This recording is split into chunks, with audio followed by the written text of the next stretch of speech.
Pues bueno, estamos en Me Canso Ganso, podcast Me Canso Ganso, y en esta noche, barra del día como se esté viendo, pues vamos a platicar de lo que dice la doctora Claudia Sheinbaum Pardo hace 2 horas, como estamos viendo en su cuenta de X. Publica un video donde explica el porqué de la mayoría de Morena en las cámaras de diputados y casi nada en la Cámara de Senadores. Escuchemos parte de lo que va diciendo la doctora Claudia Sheinbaum y vamos a ir platicándolo aquí en Me Canso Ganso. Hola, muy buenas tardes a todos y a todas.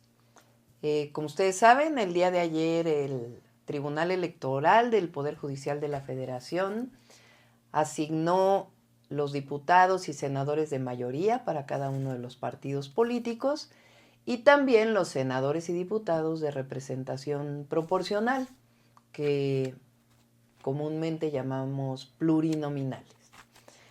Y dada esta asignación, nuestro movimiento, que como ustedes saben está conformado por Morena, Partido del Trabajo y Partido Verde, tiene mayoría calificada en la Cámara de Diputados y ayer se incorporaron 2 senadores a las fracciones, también a la fracción de Morena, que junto con el Verde y el PT pues también tienen prácticamente mayoría calificada. ¿Qué significa esto? Pues que es posible cambiar la constitución de nuestro país, la constitución de las políticas de los Estados Unidos mexicanos. La constitución se cambia a partir de mayorías calificadas en la Cámara de Diputados, Cámara de Senadores y también de mayorías en los congresos locales. Esto ha ocurrido otras veces en la historia, que no eran precisamente para favorecer al pueblo de México o a la nación. Uno de esos casos más recientes, por ejemplo, es el cambio constitucional que hubo para la reforma energética en el 2013 o la reforma educativa también en el 2013, otras reformas constitucionales y otras mucho antes que hubo, por ejemplo, en 1992 hubo grandes cambios a la Constitución que pues revocaron parte de la Constitución de 1917.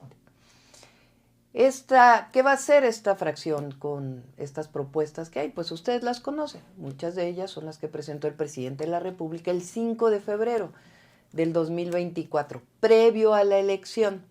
Y estas se estuvieron discutiendo durante la elección y finalmente el pueblo de México decidió, no solamente la presidenta de la República, sino también que hubiera esta mayoría en la Cámara de Diputados y en la Cámara de Senadores. Lo decidió con su voto. Hay quienes dicen que es una sobrerepresentación. Bueno, esto es falso. Lo único que hizo en su momento el Consejo Electoral del INE y el Tribunal Electoral del Poder Judicial de la Federación el día de ayer es regirse por la Constitución y por una ley que se llama la Ley General de Instituciones y Procedimientos Electorales, que cualquiera puede revisar porque está en el Internet, que particularmente en el artículo 15 dice claramente cómo deben asignarse las representaciones proporcionales por cada partido político. Estos artículos que vienen aquí dicen la fórmula que hay que aplicar para que se den estos diputados plurinominales. Y pues se siguió tal cual lo que dice esta ley y lo que dice la Constitución. Es decir, no hay sobrerepresentación, sino sencillamente hay cumplimiento de la ley y cumplimiento de la Constitución. Por eso hay que reconocer a los magistrados del Tribunal Electoral, porque tenían presiones para que esto no ocurriera, incluso lo dijo ayer la propia presidenta en su momento, en su intervención, y aún así cumplieron con la ley y cumplieron con la Constitución. Esto es lo primero que es importante aclarar. Lo segundo tiene que ver con la reforma al Poder Judicial, que es una de las reformas planteadas y que se estuvo planteando durante todo el proceso de la campaña. El presidente envió una reforma el 5 de febrero pasado y recientemente la Comisión de Puntos Constitucionales pues hizo una propuesta final que modifica en algunos puntos lo que presentó el presidente. Más que modificarlo, lo complementa. Esto también lo puede revisar cualquier persona porque está en el internet, es público.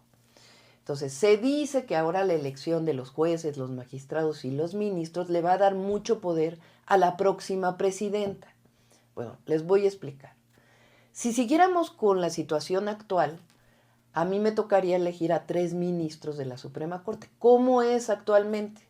Pues el Ejecutivo, la presidenta, manda una terna, el Senado de la República la revisa y elige a una persona de esa terna. Si no se ponen de acuerdo con una mayoría calificada para esa persona que envía a la presidenta, pues entonces la presidenta la nombra directamente. Eso dice la Constitución actualmente. Con esta reforma, si ustedes lo ven así, la próxima presidenta está renunciando a nombrar personalmente a los próximos ministros de la Corte. ¿Y qué es lo que hacemos? Lo ponemos a voto popular. ¿Quiénes van a participar en esta elección? No son los que yo decida, los que la próxima presidenta decida. Van a ser unos que propone la Corte, otros que propone la Cámara de Diputados y Senadores, y otros que propone el Ejecutivo, la presidenta. Pero no es cualquiera que sea una ocurrencia, no. Se va a abrir una convocatoria. Esa convocatoria es abierta. Pueden participar con una serie de requisitos aquellos que son abogados, en algunos casos que tengan experiencia, en otros casos pues tienen que cumplir incluso con calificaciones en las materias en las que están procurando ser o participar en esta elección. De ahí, de esta convocatoria electa, hay una comisión de expertos, de juristas, que va a revisar a todos los que van a participar y van a decidir un número específico. Y una vez que se decide ese número específico, una vez revisado lo que viene en la Constitución y lo que se plantea para estos jueces, ministros o magistrados, pues entonces después de un número se hace una selección de tal manera que incluso de 15, por ejemplo, que hayan sido reconocidos por esta comisión, después solamente algunos son seleccionados al azar. ¿Cómo creen que tiene más participación la presidenta?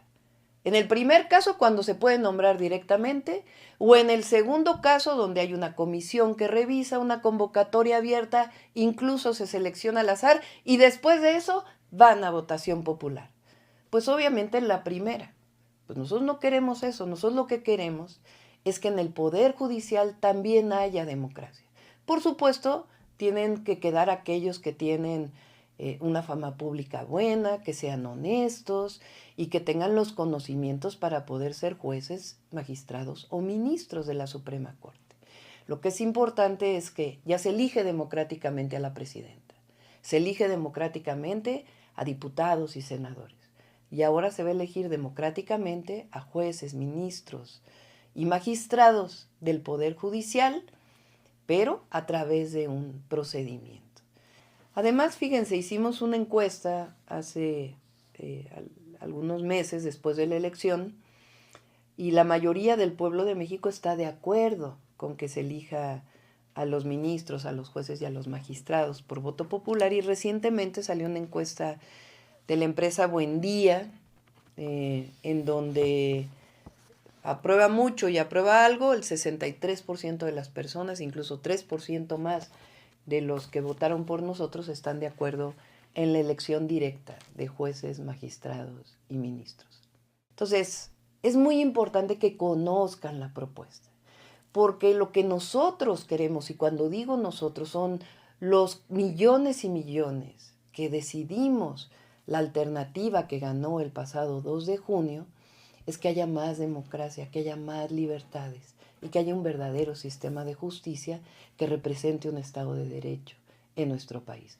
Porque a la fecha podría dedicar aquí mucho tiempo, que lo podemos hacer en otra ocasión, de privilegios que tienen los miembros del Poder Judicial, o también de una lista muy grande. Ya olvídense de leyes que han echado para atrás, que eso no es correcto, sino incluso de delincuentes de la delincuencia organizada que han liberado en los últimos años. Entonces lo que queremos es justicia, libertad y democracia en el país. Y vamos a actuar muy responsablemente. Lo que sí es que hubo un mandato popular y eso es muy importante que se cumpla. El día domingo próximo, 1 de septiembre, es el informe del presidente Andrés Manuel López Obrador. Los invitamos para estar ahí en el Zócalo de la Ciudad de México. Ahí vamos a estar escuchando el 6º informe del gran presidente Andrés Manuel López Obrador. Y a partir de ahí pues quedará un mes para el 1 de octubre para la toma de posesión como presidenta constitucional. Les envío un saludo a todos y a todas. Pues bueno, ahí está muy claro lo que explica la doctora Claudia Sheinbaum Pardo del por qué esta reforma a la Constitución, a la Constitución se va a reformar para la reforma al Poder Judicial de la Federación. ¿Cuál es el motivo de todo esto? Es muy claro, dice la doctora Claudia Sheinbaum Pardo. Primero que nada, quitarle el privilegio a ella como presidenta en su momento, porque ella va a poder acomodar a 3 ministros. Con eso ya tendría la mayoría con la 4T. Porque de esos 3 ministros que van para afuera son los que fueron nombrados por expresidentes anteriores, como Peña Nieto, como Felipe Calderón. Podría ser la ministra Norma Piña el que quede fuera, alguno de ellos, y por ende, pues la 4T va a tener la mayoría. Pero lo que está buscando la 4T, el movimiento en general de la transformación de nuestro país, es que se tenga la votación por el pueblo, que sea el pueblo el que diga a quiénes van a estar reformando la justicia de nuestro país. Ahí habla bien claro, contundente, lo que ya se ha dicho mucho, se ha explicado y no han querido entender los de la oposición, es que todo eso está en el artículo 15 de la Ley General de Asuntos Procesos Electorales, donde habla bien clarito de cómo es la repartición de los diputados federales y senadores plurinominales. Hasta un 8% pueden tener siempre y cuando no tengan 300, o sea, hayan ganado los 300 distritos. Morena no los ganó. Morena no logró obtener los 300 distritos y por ende tiene un margen de tener hasta un 8%. ¿Cuál es el 8% de 252 distritos? Pues son los que le están dando. ¿Cuánto es el 8% del un distrito federal que lograron los PRI? Creo que ni el PRI obtuvo una, fue el PAN el que ganó. Entonces ahí es donde se hace la suma, se divide y es donde se dan los resultados de los plurinominales. No es porque se esté dando una sobrerepresentación. Dice la doctora Claudia Sheinbaum Pardo, es la única que ha dicho que es falso esto de la sobrerepresentación. Es más, ella ni lo menciona como sobrerepresentación. Simplemente está en la ley y la ley está en la Constitución y la Constitución se debe de respetar. Pero bueno, ahí está este punto de lo que ella habla de la mayoría de Morena en la Cámara de Diputados y en la Cámara de Senadores y el por qué reformar la Poder Judicial de la Federación. Ella dice 3 puntos muy claros: justicia, libertad y democracia es lo que queremos tener en México. Y le queremos seguir dando todo el poder al pueblo, que sea el pueblo el que vote, el que elija. No va a ser por dedazo, no va a ser porque ella diga fulanito de tal va a ser el ministro, fulanito de tal va a ser el juez. No, ya no. Esos tiempos de privilegios ya se acabaron en el país y ahí están contundentemente claros de que solamente se necesita que el pueblo sea el que elija, que el pueblo decida, que el pueblo vote y que diga esto es lo que se va a hacer. Pero bueno, lo importante es que se logró, lo importante es que se va a avanzar y lo más importante que en los próximos días, como dice ella, como lo habíamos adelantado en otros videos, pues se va a subir a la Cámara de Diputados Federales, de ahí se sube a la Cámara de Senadores y al final pues se va a los estados para que ya pueda ser votado y de ahí subir a la Constitución mexicana. Esto es lo que dice la doctora Claudia Sheinbaum hace unos minutos y pues estaremos al pendiente de lo que va a seguir sucediendo aquí en Me Canso Ganso. Muy buenas noches.